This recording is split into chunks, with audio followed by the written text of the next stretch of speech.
Today's video will show you how to edit PDF files for free.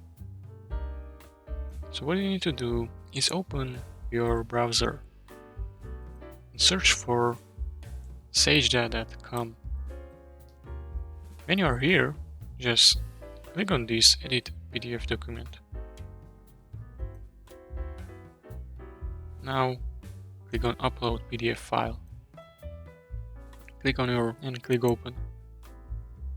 Now you can do whatever you want. If you want to add text, click on this. You can replace it.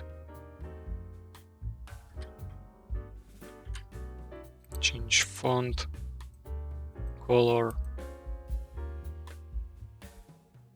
You can add your signature.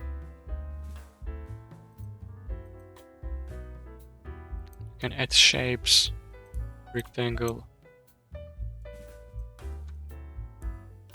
Basically, you can do whatever you want.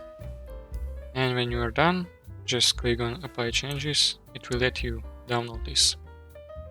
And that's it. If you found this tutorial helpful, please consider subscribing and liking video.